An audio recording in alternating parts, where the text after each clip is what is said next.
బిడ్డలారా, ఈరోజు చాలా అద్భుతమైన, ఎంత ప్రవాహములాగా జరుగుతూ ఉండేటువంటి నీళ్ల విరేచనాలనైనా అప్పటికప్పుడు దాన్ని వెంటనే కట్టివేయగల చక్కని మార్గము, లోపలికి వాడేది కాదు, పైన చేసేటువంటి మార్గము, బాహ్య ప్రయోగము, ఆయుర్మాత యోగము.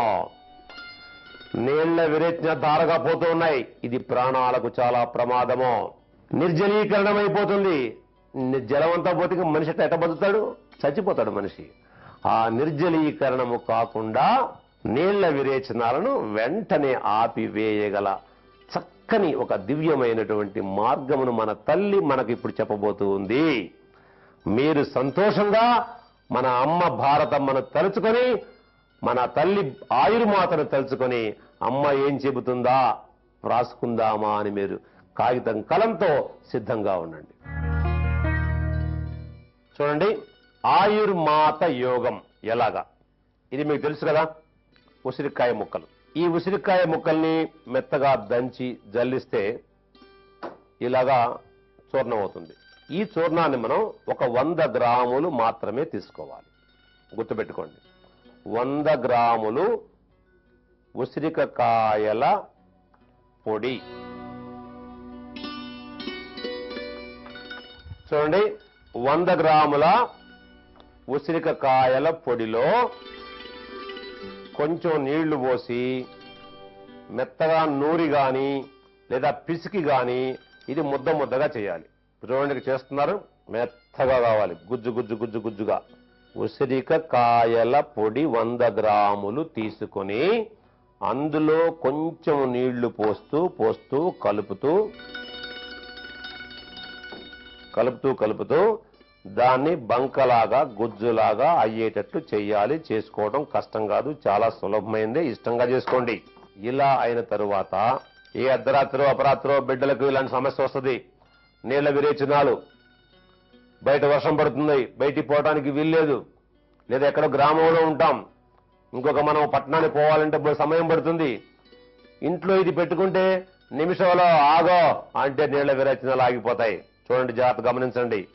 ఇలా తయారు చేసిన తర్వాత ఇలా చేసి దీన్ని బాగా అడల్పు చేసి ఇలా కలపాలి. దీన్ని ఇట్లాగా, ఇది ఒక చిన్న అంటే ఇట్లా గోడలాగా ఇట్లా ఇట్లా ఇట్లా ఎత్తు తయారు చేసి పెట్టుకోవాలి. దీన్ని ఏం చేయాలంటే ఎవరికి విరేచనాలు అవుతూ ఉన్నాయో వాళ్లకు దీన్ని బొడ్డు మీద పెట్టాలి. ఇప్పుడు మనం పెట్టి చూద్దాము, మీరు గమనిస్తూ ఉండండి. చూడండి, ఇలా మనం ఈ ఉసిరికాయల పొడిలో నీళ్లు పోసి బాగా మెత్తగా పిసికి గుండ్రంగా ఇలాగా ఒక దిమ్మలాగా తయారు చేశాం కదా, దీన్ని బొడ్డు మీద పెట్టాలి. చూడండి జాగ్రత్తగా, ఇక్కడ పెడుతున్నాను, ఇట్లా పెట్టాలి.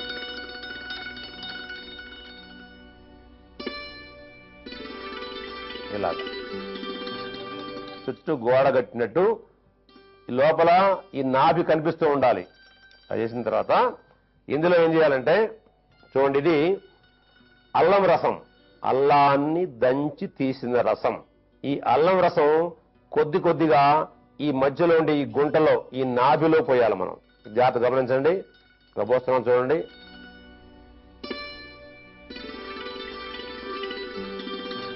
చల్లగా ఉంటది, ఏమి మంట పుట్టేది కాదు. పిల్లలకైనా పెద్దవాళ్ళకైనా ఎవరైనా ఉపయోగించుకోవచ్చు. ఇలాగా అల్లం రసాన్ని పోసి ఇలా ఉంచాలి. ఇలా ఉంచేటప్పటికి ఈ లోపల ఈ అల్లం రసము నాభిలోకి లోపలికి చొచ్చుకుపోతుంది. చొచ్చుకుపోయి ప్రవాహములాగా బయటకు తన్నివేసేటువంటి, బయటకు బహిష్కరించేటువంటి ఆ నీళ్ల విరేచనాల సమస్యను ఈ అల్లం తగ్గించి వేస్తుంది. ఇది అల్లము ఎక్కువ నీళ్లు పోయకండి, నీళ్లు పోయకుండా కొద్దిగా మాత్రం కలిపి దంచి బట్టలో వేసి పిండినటువంటి నిజరసం, అల్లం యొక్క నిజరసం పోయాలి.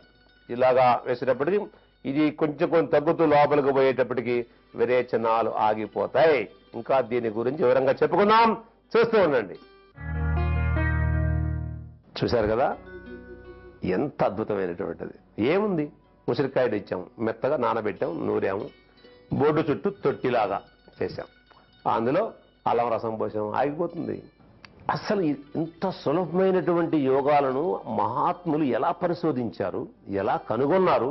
అవి మట్టిలో కాల గర్భంలో కలిసిపోకుండా ఎంత కష్టపడి తాళపత్రాల మీద రాసి యుగ యుగాలుగా భావి భారత జాతికి ఈ గని, ఈ విజ్ఞాన గని అందాలనేటువంటి ధ్యేయముతో ఏ మహాత్ములు సంకల్పించారో, ఎవరు కనుగొన్నారో, వాళ్ళు ఇప్పుడు ఏ దివ్య లోకాలలో ఉన్నారో మనకు తెలియదు, కానీ వాళ్ళ అమృత హృదయమో మనల్ని దీవిస్తూ ఉంది తల్లి.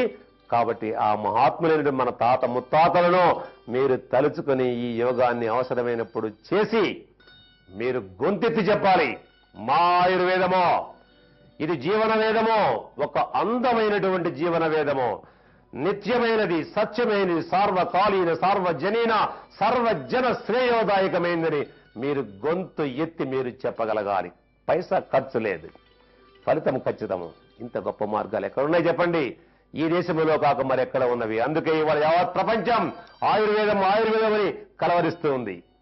మనం ఈ ఆయుర్వేద దివ్య విజ్ఞానాన్ని కరతలామలకం చేసుకుని మన భూమిని కూడా బంగారు భూమిగా మార్చుకోవడంలో మనం అందరం భాగస్వాములు కావాలని మీ అందరికీ పిలుపునిస్తూ చెప్పండి బిడ్డలు, జై ఆయుర్వేదం, జై జై ఆయుర్వేదం, శుభం.